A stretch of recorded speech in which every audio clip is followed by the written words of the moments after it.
Sa magandang araw sa inyo mga kamamaw, at ngayon ay hatid ko muna si Jacob sa school, and then kagabi nagka-problema yung sasakyan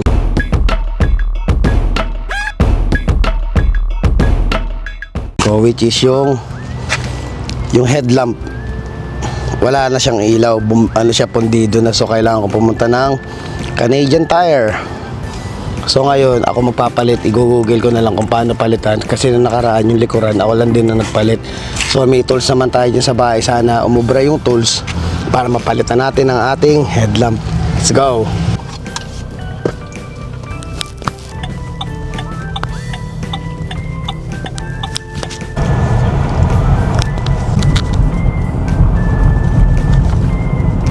Parang wala, parang in at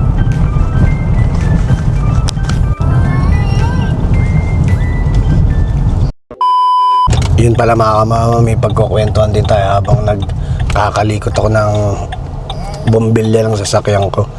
Yung pala, inano pala ako ni YouTube. Ano yung nakalagay? Ayun, inauthentic ano. Parang pinost niya yung ano ko, yung YouTube channel ko. Kasi nga 2 weeks akong hindi nakapag-vlog.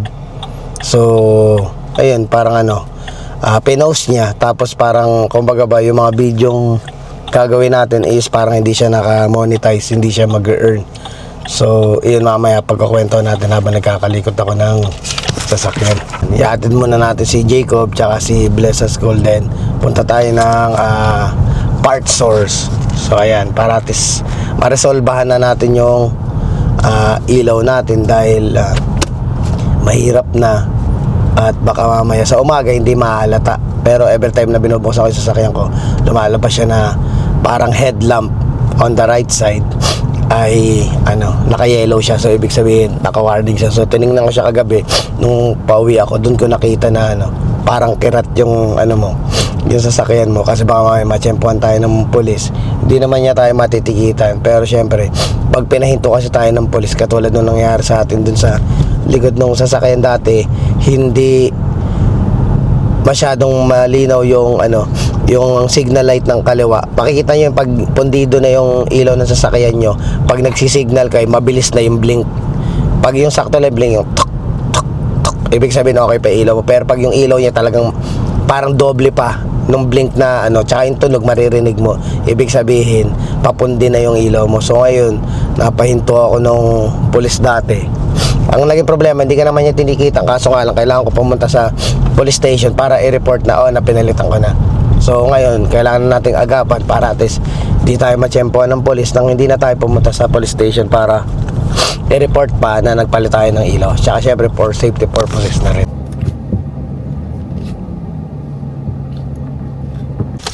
Yan. Try natin. Uy, naku, tumutunog. Itong inaano ko din sa problema ko sa sasakyan ko. Tuwing papatayin ko siya, bigla siyang tumutunog na ganyan. So, minsan dinodouble check ko pa. Dodouble ako muna yung sasakyan.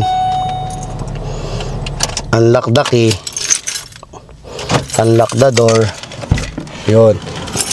May times na pag na-double unlock ko, yung pati mismong likod ng sasakyan, o kaya katulad yan, hindi ko na ilapat ng konti. Pag binuksan ko yan mamaya, tutunog na naman yan. So, kung hindi mo alam paano gamitin yung sasakyan mo, baka mamaya madiskarga na naman yung baterya. So, nandito tayo sa Canadian Tire. Magtatanong tayo ng headlamp. I'm looking for I have a 2008 Ford Explorer sports truck. Actually, I have a signal on my dashboard. It says check right headlamp. It's like on the right side, the big lights. Okay. I think it's busted, so I need. They have something for that. 2008 Ford Explorer. 2008 Ford Explorer sport truck. Sports truck. Okay. My friend. Okay, so all you need to follow the H13. H13. H13 bulbs.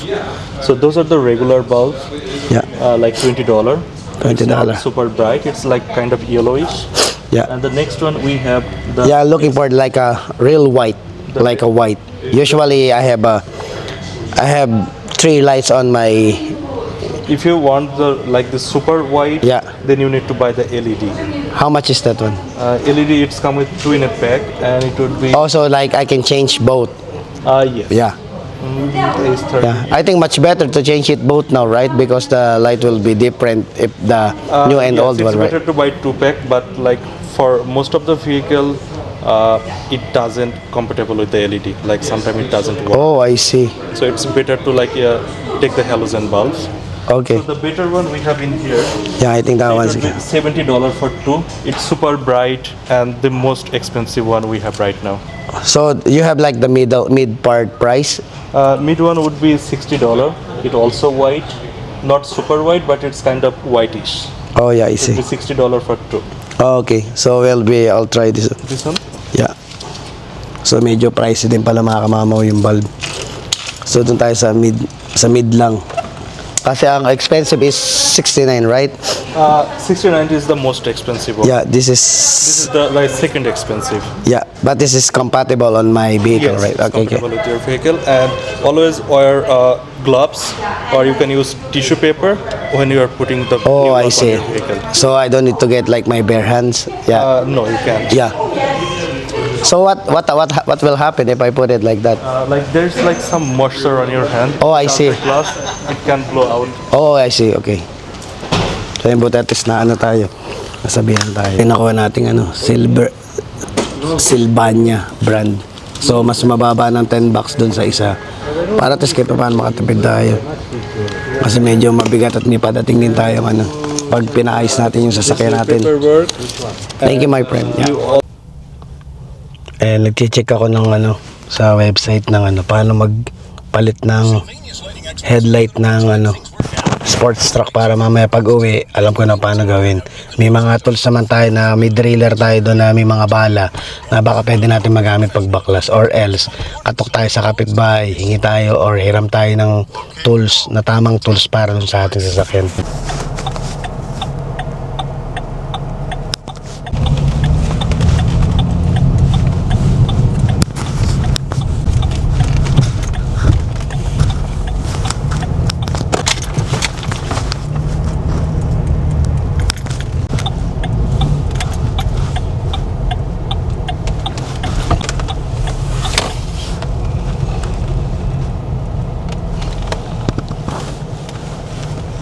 Dumaan lang ako sandali sa sa Nopril. Sabi nga nila, kalimutan mo na i-autos sa'yo ng nanay mo, wag lang yung autos ng misis. Gamitin natin yung yung tools natin. Sana may may driller kasi ako dito eh. So ngayon, simulan na natin. Let's go! Ready mawala. Kasama natin yung dalawang makulit. Mamadali. Ako pati si Jay kumakamamo actually. Pag yung dalawang aso natin ay lumabas dito, naku, nagmamadali rin lumabas yung bata. Malaki na talaga yung anak natin at talagang, iba na yung hilig. Talagang iba na siya, malikot na talaga siya. So ngayon, simulan na natin dito sa Ayun, babaklasin natin, bubuksan natin tong ng sasakyan. Hahanapin ko ngayon yung size ng tornilyo, yung pinaka niya, para matanggal natin. Madali lang siya actually, pero we'll see. Try our best.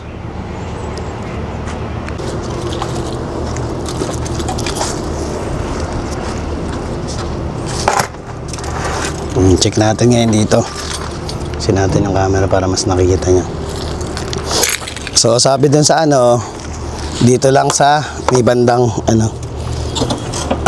medyo mainit yung makina. Buti napapalitan na natin tong natin yung pinaka-spring nung yung takip ng harapan natin ng hood para pag hindi na ako mahirapan. So ngayon ang kailangan nating tanggalin mga kamamaw ito. Ayan. Yan ang kailangan nating ma-screw. Ito, ayan. Yung mga yan. Dahil ang papalitan natin yung mismong headlamp na yun yung pinakamalaki. So, try natin. So, ngayon, based dito sa ating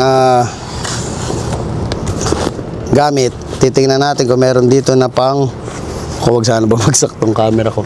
Wala kasing bakal dito sa paligid eh. Doon ko sana imamagnet eh. Wala siya eh. Dapat pala maglagay ako dito ng kabitan ng magnet para pag nag-vlog tayo, doon ko na lang ididikit palagi yung So meron tayong driller. May battery pa naman yan. Ang tanong, yung bang may mga bala kasi ito eh. Ang tanong wala ata kung ano. Ayun. Kasi ano, nakita ko may mga balas dyan. So ngayon, susukatin ko yung sukat nung dito. So kailangan may maakma opoli. Tingnan natin. May magkasya. Ito naman masyado malaki. Naku, mukhang wala tayo makakamamo ka-size nung ano. Tawag tayo sa kapitbahay natin. Tingnan natin kung makakairam tayo. Hello, Jarwin. Hi Kelly, are you at home today? No. Oh, Now I'm out at the dentist. oh, I see. Cause I'm planning to change my bulb, like a front bulb on my, but my thing here, like the screw, that I need to unscrew this one. I don't have the right size. Okay. Yeah. We're gonna be home probably within the hour. Okay, we'll see. But I'll try my best to take this one off. Maybe I'll gonna use something else. Okay. Okay, thank you. Good luck. Okay, bye. Only thing we can do mga kamamo, we can use is this one. Kailan to mga kamamo dahil ano, eto na lang ang meron ako. Gumagana naman siya. Kaso talagang ano, matagal to mga kamamo. Play natin ano nangyari ganito. Sana nga ayun, pag na ano nila yung appeal within 21 days yun eh.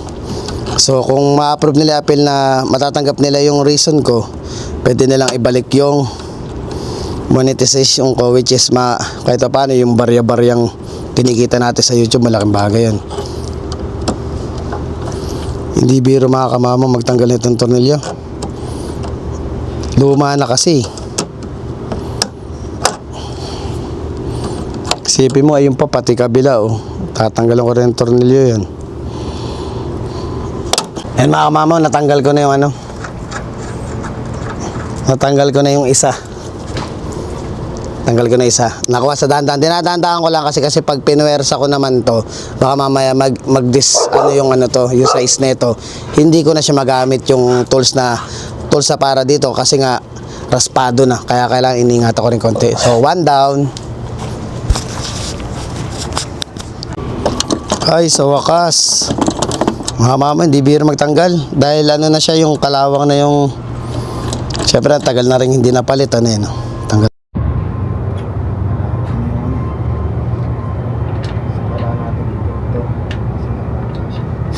So, dalawa na natanggal natin. So, ngayon, iyaano natin kung paano natin babakos. Alam ko, may clamp to eh. Ayun. Okay na.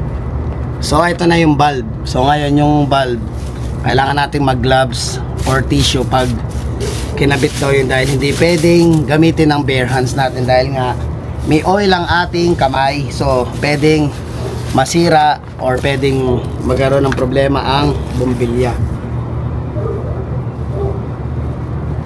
Kasi nakita ko sa video, parang may pinipress, wala namang press button dito sa amin.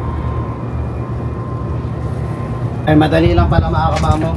Yan lang oh. Ganun mo lang, sisirain mo lang. Kasi hinahanap ko kung paano ikabit eh. So ngayon, bubuksan na natin tong bago.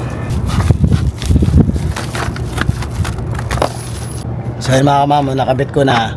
Try ko siyang buksan nakabit ko na. Try ko buksan yung sasakyan. At tanghali nga hindi natin makikita kung may ilaw ba dun sa headlamp. So ang mangyayari, titingnan natin ngayon yung dashboard, kung yung dashboard ay lalabas ba na parang yung magsisignal siya na kailangan palitan yung headlamp. So malalaman natin, start ko. Pag may lumabas na ano dyan, signal, usually lalabas yan dyan eh. So wala siyang lumabas, so it means okay na yung ilaw na nakapit natin. So ibig sabihin, meron na siya.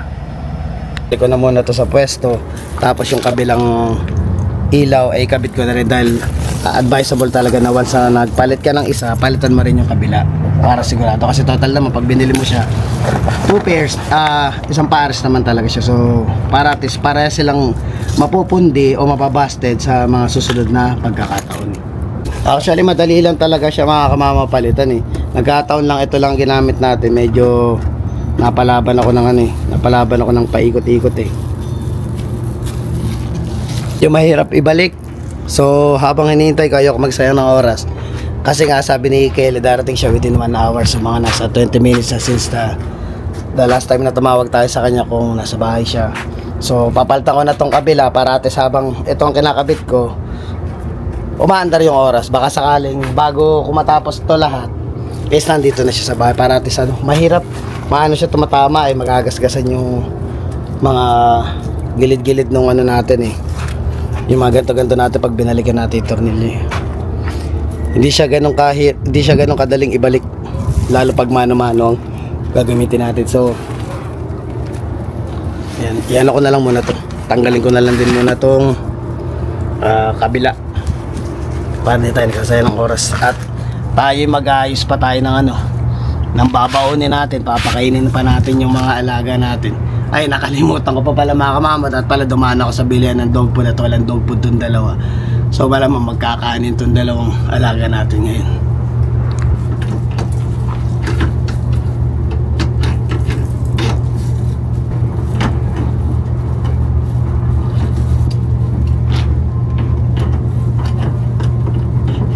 Ayun mga kamamaw, dumating na si Kelly. Nakahiram na ako ng yan o.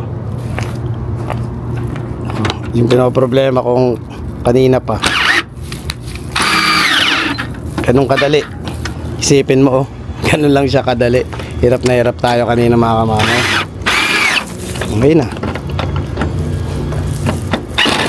Tapos ang problema, tong kabila, buti dumating na siya agad. So ngayon, ayan. Diba? Ang hirap kasi kanina mga kamamaw. Iba pa rin talaga pag kompleto yung tools mo eh. Kapit na natin yung second valve. Ayun, kapit na natin yung second valve. Tanggalin ko lang muna ito dito.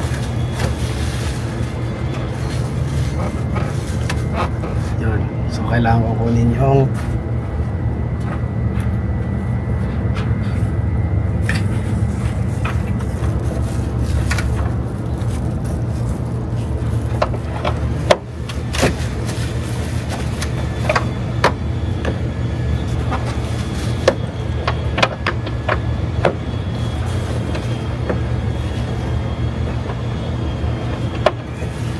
parang pinapahirapan tayo. Yung kabila kanina, mga kamamaw, bali natanggal na natin yung nandun na yun, yung nasa ilalim. Ayun. Ngayon, natanggal ko na kaya nabaklas ko na siya.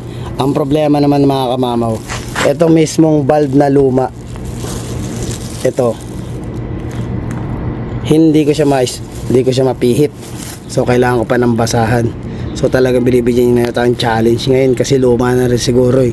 Tsaka yung goma baka dumikit. So kailangan kong puwersahing spin para matanggal at mapalitan ng valve. Mamaw, talagang pinahirapan ng gusto. Ayun, kakabit ko na tong bagong valve. Ang hirap kasi sa sobrang tagal na niya, yung goma niya na nandito, ayan, dumikit na siya dun sa loob. So kaya napakahirap iikot. So ngayon kakabit ko na tong yung kaliwang valve naman para at least para silang bago yung valve. Dali lang siya kung talagang mo, kung kompleto lang gamit mo yan, no? Ganito lang siya. Pasok mo lang siyang ganyan.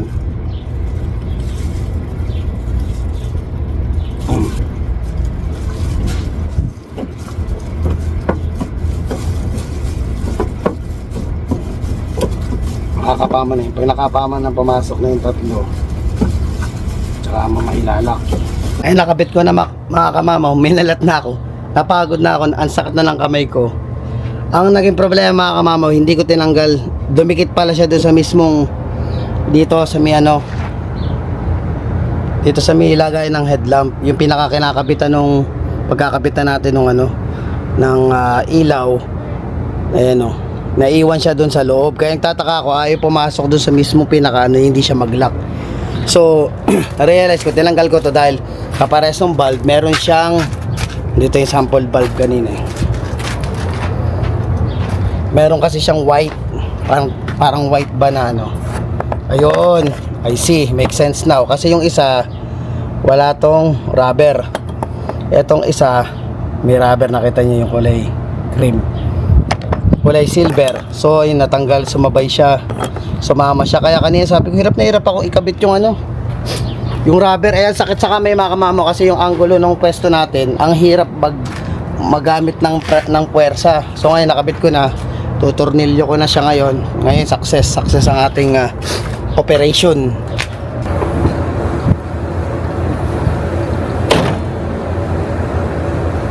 Ayan mga kamamo, try natin start natin yung sasakyan. Pag ito'y lumabas talaga na wala na siyang nag-link doon sa sa ating dashboard, accomplish na natin ang ating assignment. Which is ito yung sinasabi natin kahit pa paano yung mga simpleng bagay na ganito ay kung ikaw na lang ang gumagawa, di sana wala ka nang binabayarang labor. Pag magatang madadali at kaya naman, ginugoogle ko na lang para kahit pa paano may natututunan tayo, nakakatipid pa tayo. So ngayon, buksan na natin ang sasakyan. Usually dapat lalabas dyan yung headlamp. Ayan, tayo natin. Usually nagpa-pop up yan, tutunog bigla So ngayon, wala nang tumunog. It means accomplish na natin talaga ang ating assignment for today. Sa sobrang hectic ng schedule natin, wala na akong oras. Actually mag 12:43 na. Tamakbo man ako bumili ng dog food, baka bukas na lang pakainin ko na lang ng kanin tong mga kasi kumakain naman ng kanin tong mga alaga natin. Lagyan na lang natin ng mga manok kasi may manok ako binili dyan isang buo. Punuin ko na lang ng manok tsaka rice, na lang muna pakain ko sa kanila for today. So syempre baka nabibiting kayo, baka hinahanap nyo nasan nga pala yung explanation ni Kamamo about dun sa vlog na yung sa YouTube na nangyari sa kanya. Actually pupunta tayo ngayon sa ito, i-screenshot ko na lang para habang nagpe-play yung screenshot, naririnig nyo kung paano ko ina-explain yung Actually, ito yung binigay sa akin ng YouTube, yung ito. Yan ako na lang. Yan, yung YouTube Create. Ayan, so ayan, makikita nyo dyan sa video ko. Ang dami ko na nagawang mga ng aso. Ayan lahat yan. Actually mga kamamo, inabot yan in 2 weeks. Dumagdag ng 500 subscriber yung YouTube channel natin, which is akala ko masaya, maayos yung nangyayari sa atin dahil nga si YouTube Studio na yung nagsadya sa akin na ako siya, i-download ko siya. Makikita nyo naman dyan sa video, merong logo ng YouTube tas create. So syempre habang hindi ako gumagawa ng vlog natin katulad ng ganitong vlog, is mag-upload lang ako ng mga kasi usual naman nahiligan ng mga manonood natin yung mga kamamaw na yung mga sila American Bully, mahilig sila sa ganyan. So maganda siya. Actually yung paggawa nito is parang ilalagay mo lang yung eto, punta tayo sa generate video. Ayan, tapos lagay mo lang yung maglagay ka lang ng photo. Yan, ganyan. Tapos type mo lang. Type ka lang kung anong gusto mong gawin dun sa photo mo. Tapos sila na magki-create ng video. 8 seconds yung ginagawa niyang video, which is akala ko is okay lang. Kasi nga sila YouTube naman kumbaga in 2 weeks hindi ako nakapag-vlog dahil busy talaga ako. Excuse me, kumbaga ito lang yung time ko para makagawa ng video. Sinisingit-singit ko siya. So natuwa kasi ako dahil nung every time na nag-upload tayo ng video, na short video, nadadagdag yung subscriber ko, literal as in everyday. Parang nakaka-50 subscriber ako kasi nga nagugustuhan nila yung video yung ginagawa ko, which is kumbaga ba ako yung nagnanarrate ko ano yung nangyayari dun sa 8 seconds na video. So anyway, so parang natuwa din ako. Syempre sabi ko habang walang vlog, gumagawa ako halos minsan parang 5 times, 6 times, so minsan sometimes 10 times pa a day gumagawa ako ng short video para may ma-upload lang ako. So dumating ng like 2 days ago or kahapon lang ata, pagtingin ko dun sa ko, so tanggalin ko muna tong, ayun, na-record ko kasi. So punta naman tayo ngayon sa YouTube studio ko. Ayan, mag-record ko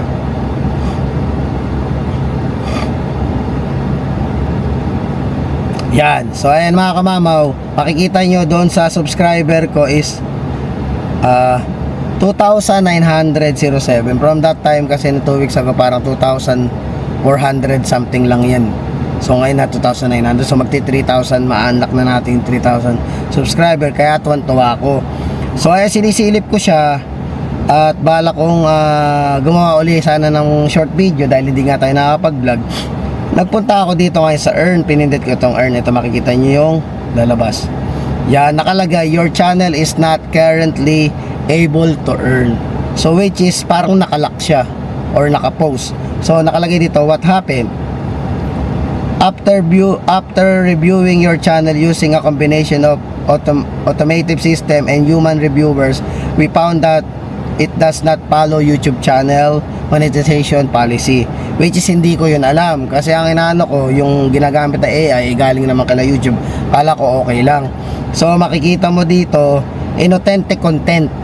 So ano ba yung inauthentic content? Sabi niya, content that appears mass produce or repetitive to increase views without adding significant educational or other value.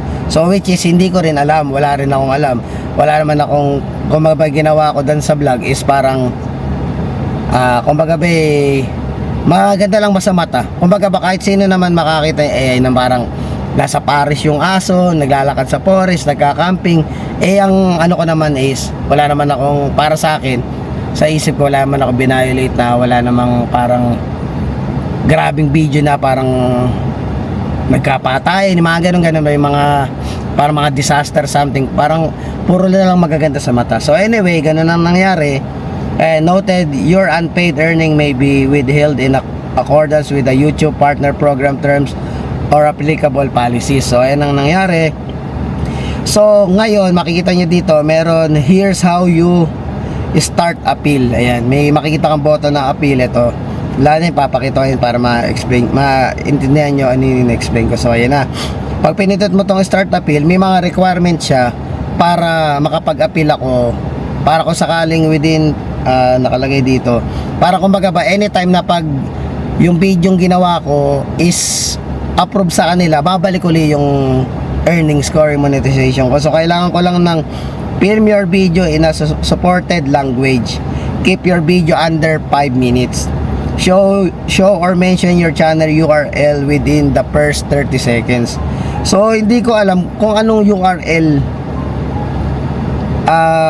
channel yung dapat kong banggitin. Baka may nakakaalam sa inyo, paki-comment lalo na doon sa mga YouTuber. So ayan, mention the reviewer feedback and tell us why it's a mistake. So ayan, so explain ko lang kasi wala naman tayong masamang ginawa, wala naman tayong kumbaga may violated na mga sinabi or ginawang video. I-explain ko lang kung bakit ko nagawa yung mga video ngayon, baka para gusto lang din nilang malaman. Provided visual example of how you create videos. So ngayon gagamitin natin itong DJ Osmo. Pag gumawa ko siguro ng video, papakita ko sa kanya kung paano ko in-edit yung video. Ganun lang kadali. Tapos ayun nga, lumabas nga ito in authentic content. How to address this feedback. Give example of how you added commentary or narrative to your video. Show your channel that noticeable different from each other. So ngayon, kaya gumagawa akong vlog ngayon para ma-notice ni YouTube na hindi lang puro AI yung ginagawa natin kasi nga 2 weeks tayong hindi nag-vlog. So ayan, after nya pipindutin ko tong video URL, i-copy paste ko siguro dito yung 5 minutes na video na hinihingi nila to explain what happened on my YouTube channel. And then siguro pag nalagay ko yung URL video dito, paste the URL video below, mapipindot ko na i-submit kasi nung nakarang gumagawa rin akong video, nape-paste ko siya dito pero hindi lumalabas yung submit button. So ngayon, ipipigure out kung paano magagawa yun, and then para masend na natin yung start appeal natin sa YouTube channel natin. So sana mga kamamo at makatulong yung video na ito ba sa mga manonood ng mga YouTuber na baka pwede kayo mag-comment dito para matulungan nyo rin ako para maibalik natin yung monetization or earnings ng ating YouTube. Kasi kung magtatagal siya ng 21 days, in 2 weeks, ilan pa ba?